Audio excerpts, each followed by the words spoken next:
BJP নেতার উপর হামলার অভিযোগ, বাঁশের লাঠি দিয়ে বেধড়ক মারধর, রক্তাক্ত বিজেপি নেতা পাপ্পু সানা। দক্ষিণ চব্বিশ পরগনা নরেন্দ্রপুর থানা এলাকার খেয়াদহ গ্রাম পঞ্চায়েত এলাকার ঘটনা। বর্তমানে আশঙ্কাজনক অবস্থায় এসএসকেএমে ভর্তি বিজেপি নেতা।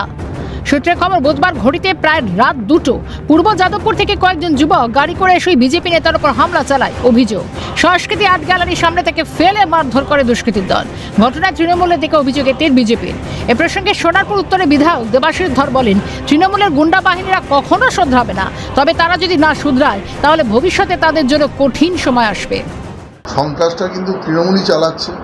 শুভেন্দুদার পিএ থেকে শুরু হয়েছে, তো বিভিন্ন জায়গায় চলছে। আমি তাদেরকে একটা কথাই জিজ্ঞেস করতে চাই, কোথায় আমি জানি না বিজেপির যে আমরা ক্ষমতায় থাকার সময় এই ধরনের ঘটনা ঘটছে, কিন্তু আমরা উল্টো দিকে প্রত্যেকটা মানুষকে প্রোটেকশান দিচ্ছি। তৃণমূলের অনেক যারা আগে সমর্থক ছিলেন বা অনেক নেতাকর্মী যে অত্যাচার করার পরেও কিন্তু আমরা কোনো রকম হিংস্র তার আশ্রয় নিইনি।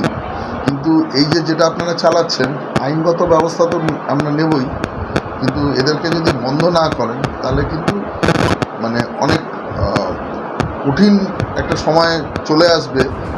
ঘটনায় অভিযোগ দায়ের করা হয়েছে নরেন্দ্রপুর থানায়। তদন্ত শুরু করেছে পুলিশ। ইতিমধ্যে ঘটনাস্থলে একটি দোকান থেকে সিসিটিভি ফুটেজ সংগ্রহ করা হয়। এলাকায় নজরদারি বাড়ানো হয়েছে। কে বা কারা, কেনই বা হামলা, খতিয়ে দেখা হচ্ছে। জাহেদ মিশ্র রিপোর্ট, কালকাটা নিউজ।